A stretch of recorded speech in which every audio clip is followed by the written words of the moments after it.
এই সংবাদটি নিবেদন করছে মেরিনা মেডিকেল সেন্টার, বাবুপাড়া, জলপাইগুড়ি। গরুমারার জঙ্গল ঘেঁষা মূর্তি নদী। এরই মাঝে মূর্তি নদীর ধারে উত্তরবঙ্গের বিভিন্ন প্রান্তের 50 জন দৃষ্টিহীন পড়ুয়াকে নিয়ে শুরু হলো ন্যাফের 3 দিনের প্রকৃতি পাঠ শিবির। এই শিবিরে আগামী 3 দিন গন্ধ ও স্পর্শের মাধ্যমে প্রকৃতি ও বন্যপ্রাণীদের চিনবে শিবিরে অংশগ্রহণকারীরা।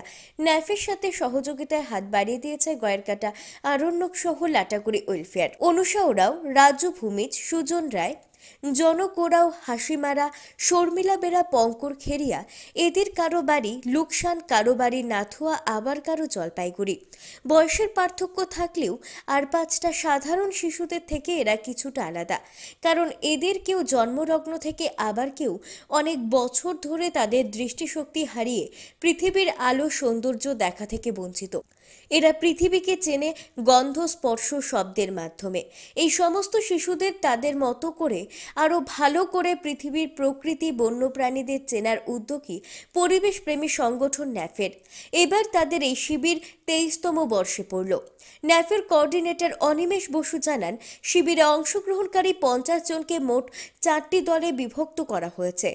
আগামী 3 দিন শিবিরে অংশগ্রহণকারীদের জঙ্গলে বিভিন্ন গাছ, পাতা, ফুল, ফল ও বিভিন্ন বন্যপ্রাণীর মূর্তি ও জীবন্ত বন্যপ্রাণীকে স্পর্শ করিয়ে এবং তাদের গন্ধের মাধ্যমে চেনানো হবে। বৃহস্পতিবার এই শিবিরের উদ্বোধন করেন পদ্মশ্রী করিমুল হক। মাটিয়ালি পঞ্চায়েত সমিতির সভাপতি বাবু হাসান সহ অন্যান্যরা উপস্থিত ছিলেন অনুষ্ঠানে।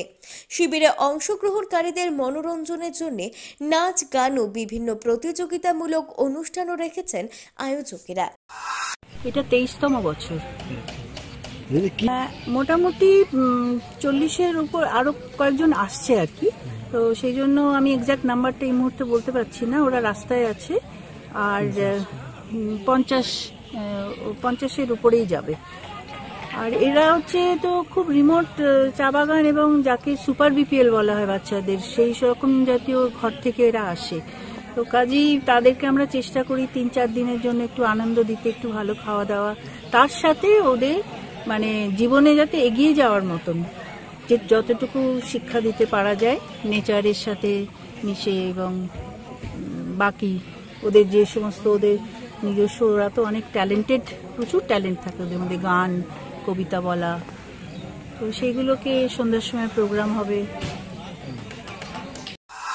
এই শিবিরে মূলত স্বাবলম্বী করা, যেটা অন্যতম একটা উদ্দেশ্য, যেই যে এক একটা বাড়িতে একজন প্রতিবন্ধী বা দৃষ্টিহীন ছেলে মেয়ে থাকা মানে একদম গরিব, অতি দরিদ্র ফ্যামিলির, তাদের পক্ষে তারা বার্ডেন না হয়, তারা সেই চেষ্টাটাই করা আর কি, যে তারা যাতে পড়াশুনো শিখতে পারে, তারা যাতে আরো ভালো করে গান বাজনা করতে পারে বা অন্যান্য হাতের কাজ শিখতে পারে, সেই সুযোগ সুবিধাগুলো এখানে বিভিন্ন ধরনের মানুষজন আসেন, তাদের এসকর্ট গাইড যারা আসেন, তাদের মাধ্যমে তাদেরকে এইভাবে প্রশিক্ষিত করার চেষ্টা করা হচ্ছে।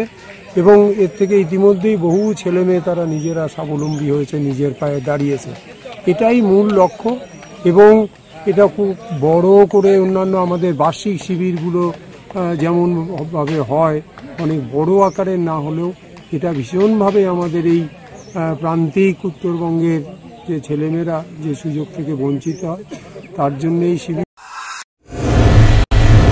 স্বাস্থ্য পরিষেবায় অত্যাধুনিক প্রযুক্তির মেলবন্ধন, বিশ্বস্ত নাম মেরিনা মেডিকেল সেন্টার। আমাদের বহির্বিভাগে রয়েছে উন্নত প্রযুক্তির মাধ্যমে সকল প্রকার ইনভেস্টিগেশনের সুব্যবস্থা। জলপাইগুড়ি শহরে প্রথমবার 96 স্লাইসের অত্যাধুনিক সিটি স্ক্যান ছাড়াও USG, colour Doppler, digital X-ray, ECG, EEG সকল পরিষেবা রয়েছে এখানে। একই ছাদের তলায় মিলবে প্যাথোলজি বিভাগ, যেখানে সব ধরনের রক্ত পরীক্ষা, এফএনএসি এবং বায়োপসি করা হয়। এছাড়াও ইকোকার্ডিওগ্রাফি, হলটার মনিটরিং, এন্ডোস্কোপি, কোলোনোস্কোপি এবং এনসিভি পরিষেবাও রয়েছে। আমাদের বহির্বিভাগে রয়েছে বিশেষজ্ঞ ডাক্তারদের chamber, general medicine, general surgeon, gynaecologist, পেডিয়াট্রি, orthopaedic, dermatologist, ENT, neurologist, cardiologist, oncologist, pulmonologist এবং রিউমাটোলজিস্ট বিভাগ। আমাদের পরিষেবার নতুন সংযোজন ডেন্টাল ক্লিনিক। এখানে দাঁতের সব রকম পরিষেবা দেওয়া হয়। জল জলপাইগুড়ি শহরে প্রথমবার অত্যাধুনিক মডিউলার ওটি এবং ওয়েল ইকুইপড আইসিইউ পরিষেবা আমরাই নিয়ে এসেছি।